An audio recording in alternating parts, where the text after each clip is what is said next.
Bueno, y siempre decimos desde acá, la educación es lo que nos va a salvar. Y de eso vamos a hablar en estos minutos, vamos a intentar llevar una reflexión.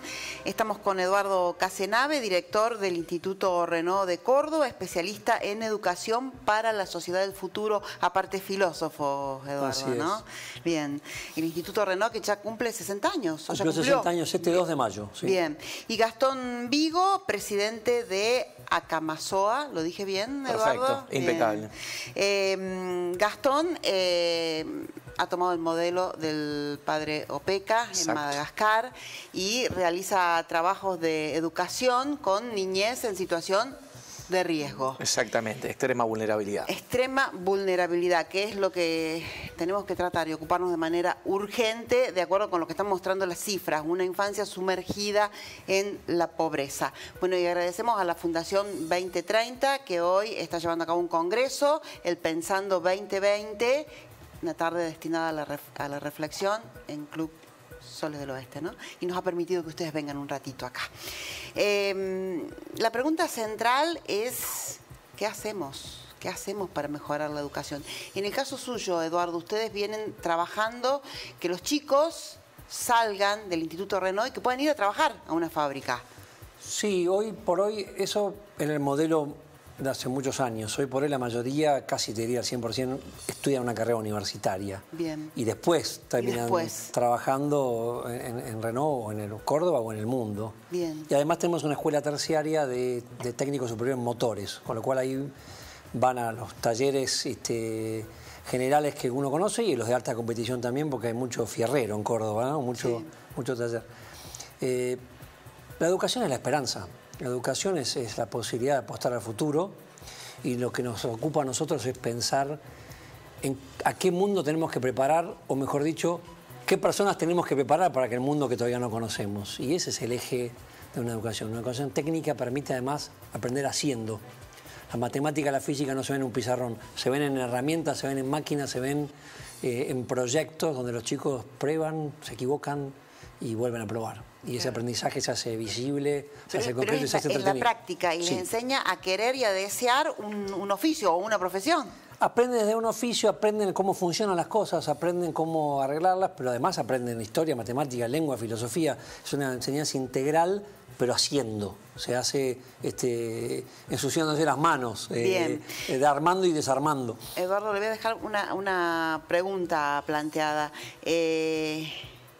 ¿Cómo pensamos la educación del futuro? ¿Pero qué hacemos en este momento donde por ahí se escucha que desde una fábrica, desde una empresa, dicen, tenemos trabajo, pero no conseguimos mano de obra especializada? Pero dentro de un instante nos contesta.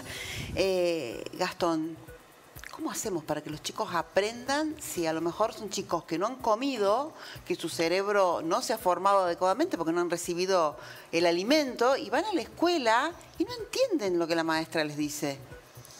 ¿Y abandonan? Sí, lo primero es la prevención, como bien marcás. Si el niño no está nutrido y estimulado, podrá tener problemas bioquímicos, eléctricos, anatómicos, funcionales, psiquiátricos, psicológicos. Uno debe abordar el problema de la extrema pobreza desde el útero de la madre. Debe entender que acompañar a un ser humano en todas las etapas implica hacer cosas que a veces son impensadas. Maternidades, cementerios, jardines, escuelas, caminos, desagües. Así se aborda la pobreza. Esto que yo digo que a veces parece muy poético es una realidad de una ciudad de 40.000 personas en Madagascar y de una pequeña comunidad que se empieza a hacer en Zárate, que tendrá primero 2.000 personas y después irá creciendo. Pero es absolutamente viable sacar a un chico de la pobreza. Lo que no se puede hacer es trabajar sobre las consecuencias, hay que trabajar sobre las causas. Claro, porque un chico que vive en situación de pobreza, que no se alimenta, que deja la escuela, está condenado o a morir en un hecho, en un tiroteo o a la cárcel. Sí, uno debe entender de que no hay que abandonar a nadie, pero que por supuesto si trabajás con todo el grupo familiar, si habrá escuela para el adulto, pero para el niño, si habrá controles médicos, si pondremos esfuerzo a ambas partes, porque muchas veces en pobreza hay una tristeza que linda con la depresión. Entonces es muy importante trabajar con ese adulto para que sea un agente sanitario, para que pueda apoyar a ese niño que quiere ir a la escuela, pero que depende de adultos, y después una organización humanitaria lo que debe hacer es ayudar a la par. Te dejo esta pregunta planteada. ¿Estamos a tiempo? Porque las cifras muestran que la infancia cada vez está más sumergida en la pobreza. Eduardo. Yo creo que la forma de generar empleabilidad o dar respuesta es capacitación. A mí me apasiona aprender. Y creo que a todo ser humano le apasiona aprender. Aprender es estar vivo. Uno deja de aprender cuando muere. El tema es que no valoramos el aprender, no mostramos el esfuerzo que implica aprender. Hay un proceso de frustración en el aprender, pero uno no puede quedarse en la frustración. Uno tiene que mostrar el entusiasmo que implica el logro del aprendizaje.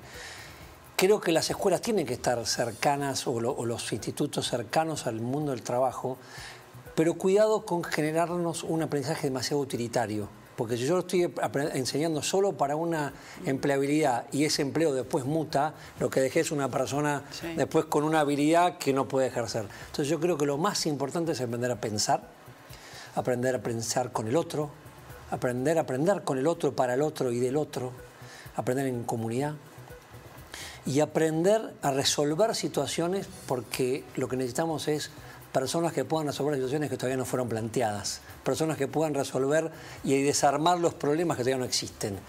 Esa es la educación del futuro. Ahora, Eduardo, por ahí se escucha y uno lo ve, que se ha perdido la cultura del trabajo, ¿no? Que tenemos una generación que ha visto que sus papás no consiguen trabajo y que dependen de un plan, de un subsidio.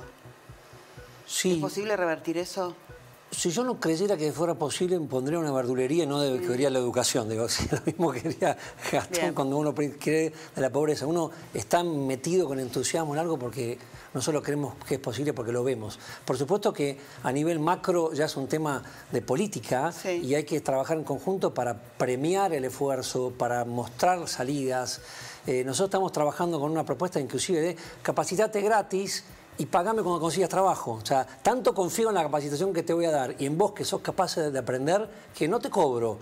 Pero cuando en 6 meses consigas trabajo, pagame. Y vas a estar pagando entonces a otro, porque yo tengo para mis docentes. Es decir, empezar a generar propuestas de salida y no hay otro camino que educación, educación y educación. Gastón. Y la niñez está a tiempo siempre, en el sentido de que uno lo que debe hacer es ya no juzgar tanto las intenciones, hay que juzgar los resultados. Si uno se da cuenta que lo que se ha hecho en materia de primera infancia, lo único que ha logrado es perpetuar a la gente en la miseria, no es común lo que sucede en la Argentina. En 53 años multiplicamos por 15 el número de pobres. Cuando yo veo que los menores de 17 años el 70% es pobre, a mí no me sorprende tener hoy 40% de pobreza porque sé hacia dónde me dirijo. Pero cuando uno ve la historia de la humanidad también, ve que muchísimos cambios se dan en pocos años, en pocas décadas. De hecho, estamos en el mínimo porcentual de pobreza de la historia de la humanidad. Lo que pasa es que la Argentina hizo el camino inverso. Pero es viable. Muchísimas gracias. Gracias por invitarnos. Muchas gracias.